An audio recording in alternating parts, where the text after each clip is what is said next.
ಕಡಲ ತೀರದ ಸೇನಾನಿಗಳು ಅಲರ್ಟ್ ಆಗಿದ್ದಾರೆ. ಆಳ ಸಮುದ್ರದಲ್ಲಿ ಬೀಡು ಬಿಡೋ ಮೀನುಗಾರರು ದೇಶ ರಕ್ಷಣೆಗೂ ಸಿದ್ಧ ಅಂತ ಪಣ ತೊಟ್ಟಿದ್ದಾರೆ ಮೀನುಗಾರರು. ಕಡಲ ತೀರಗಳು ಉಗ್ರರ ಹೆಬ್ಬಾಗಿಲಾಗೋ ಆತಂಕ ಇದೆ.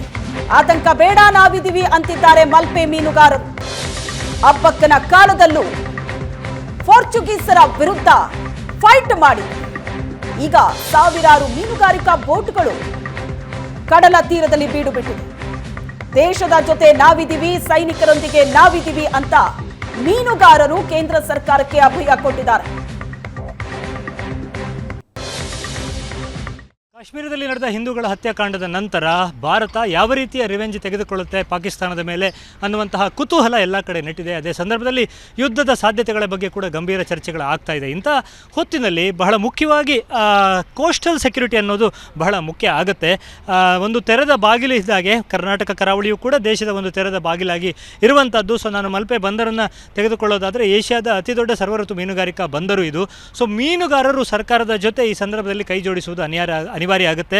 ಕರಾವಳಿ ಕಾವಲು ಪಡೆಯವರು ಈಗಾಗಲೇ ಮೀನುಗಾರರನ್ನು ಕೂಡ ವಿಶ್ವಾಸಕ್ಕೆ ಪಡೆಯುವ ನಿಟ್ಟಿನಲ್ಲಿ ಅವರ ಜೊತೆಗೆ ಮಾತುಕತೆಗಳನ್ನು ಕೂಡ ನಡೆಸಿದ್ದಾರೆ. ಡೀಪ್ ಸಿಯಲ್ಲಿ ಅಂದರೆ ಆಳ ಸಮುದ್ರದಲ್ಲಿ ಬಹಳ ದೊಡ್ಡ ಪ್ರಮಾಣದಲ್ಲಿ ಸಾವಿರಾರು ಬೋಟ್ಗಳು ಮೀನುಗಾರಿಕೆಯನ್ನು ನಡೆಸುವಂಥದ್ದು. ಸೊ ಆ ಸಂದರ್ಭದಲ್ಲಿ ಯಾವುದೇ ಸಂಶಯಾಸ್ಪದ ಚಲನವಲನಗಳನ್ನು ಕಂಡು ಬಂದರೆ ನಾವು ಮೀನುಗಾರರು ಸರ್ಕಾರದ ಜೊತೆಗಿದ್ದೇವೆ ಅನ್ನುವಂಥ ಭರವಸೆಯನ್ನು ಮೀನುಗಾರರು ಕೊಟ್ಟಿರುವಂಥದ್ದು. ಇತ್ತೀಚೆಗೆ ಓಮನ್ ರಾಷ್ಟ್ರದ ಒಂದು ಹಡಗು ಸಂಶಯಾಸ್ಪದ ರೀತಿಯಲ್ಲಿ ಓಡಾಡ್ತಾ ಇದ್ದಾಗ ಕರಾವಳಿ ಕಾವಲು ಪಡೆಗೆ ಮಾಹಿತಿಯನ್ನು ನೀಡಿ ಮೀನುಗಾರರು ಅದನ್ನು ಪತ್ತೆ ಮಾಡುವಲ್ಲಿ ಬಹಳ ಯಶಸ್ವಿಯಾಗಿದ್ದರು. ಸೊ ಈ ರೀತಿಯ ಕಾರ್ಯಾಚರಣೆಯನ್ನು ಈ ಹಿಂದಿನಿಂದಲೂ ಕೂಡ ಒಂದು ಕಣ್ಗಾವಲನ್ನು ಮೀನುಗಾರರು ಇಟ್ಟುಕೊಂಡೇ ಬಂದಿದ್ದಾರೆ. ಪಶ್ಚಿಮ ಕರಾವಳಿಯ ಭದ್ರತೆ ಅಂದರೆ ಮೀನುಗಾರರು ಕೂಡ ಒಂದು ರೀತಿಯ ಸೇನಾನಿಗಳ ರೀತಿಯಲ್ಲಿ, ಕಡಲ ಸೇನಾನಿಗಳ ರೀತಿಯಲ್ಲಿ ದೇಶದ ವಿಚಾರ ಬಂದಾಗ ಬಹಳ ಮುಖ್ಯವಾದ ಪಾತ್ರವನ್ನು ವಹಿಸ್ತಾರೆ. ಸೊ ಇಂತಹ ಒಂದು ಸೂಕ್ಷ್ಮ ಸಂದರ್ಭದಲ್ಲೂ ಕೂಡ ಮೀನುಗಾರರು ಕೇಂದ್ರ ಸರ್ಕಾರದ ಜೊತೆ ಕೈ ಜೋಡಿಸುವ ಎಲ್ಲ ಭರವಸೆಗಳನ್ನು ಕೂಡ ಕೊಟ್ಟಿರುವಂಥದ್ದು. ಮತ್ತು ಏನು ಒಂದು ಕಣ್ಗಾವಲಿದೆ, ಯಾವುದೇ ಅನುಮಾನಾಸ್ಪದ ಚಟುವಟಿಕೆಗಳು, ಅನುಮಾನಾಸ್ಪದ ವ್ಯಕ್ತಿಗಳು, ಅನುಮಾನಾಸ್ಪದ ಬೋಟ್ಗಳ ಸಂಚಾರ ಕಂಡು ಬಂದರೆ ಸರ್ಕಾರಕ್ಕೆ ಮಾಹಿತಿ ಕೊಡಬೇಕು ಅನ್ನುವಂಥ ವಿಚಾರವನ್ನು ಈಗಾಗಲೇ ಕರಾವಳಿ ಕಾವಲು ಪಡೆಯವರು ಕೂಡ ಹೇಳಿದ್ದಾರೆ. ಮತ್ತು ಅದಕ್ಕೆ ನಾವು ಬದ್ಧರಾಗಿದ್ದೇವೆ ಅನ್ನುವಂಥ ಮಾತನ್ನು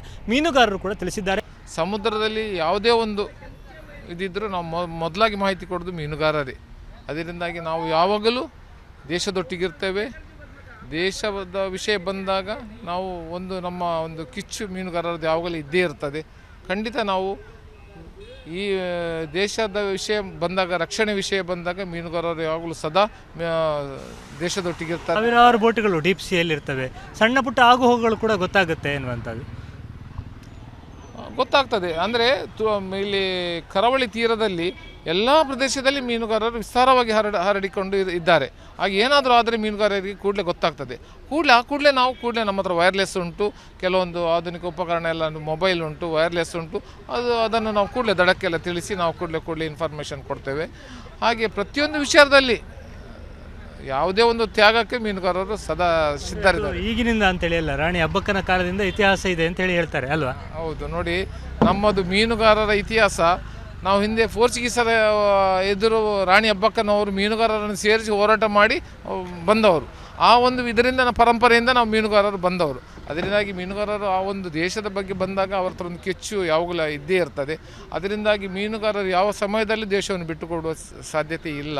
ಅದರಿಂದಾಗಿ ಮೀನುಗಾರರು ಇಂಥ ಸಂದರ್ಭದಲ್ಲಿ ಖಂಡಿತ ದೇಶದೊಟ್ಟಿಗಿರ್ತಾರೆ. ಉಡುಪಿಯಿಂದ ಕ್ಯಾಮ್ರಾಮನ್ ಹರೀಶ್ ಜೊತೆಗೆ ಶಶಿಧರ ಮಾಸ್ತಿಬೈಲು, ಏಷ್ಯಾನೆಟ್ ಸುವರ್ಣ ನ್ಯೂಸ್.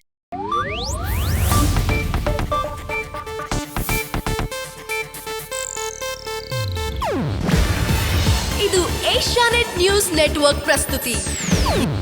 ನೀವು ನೋಡ್ತಿದ್ದೀರಾ ಏಷ್ಯಾನೆಟ್ ಸುವರ್ಣ ನ್ಯೂಸ್.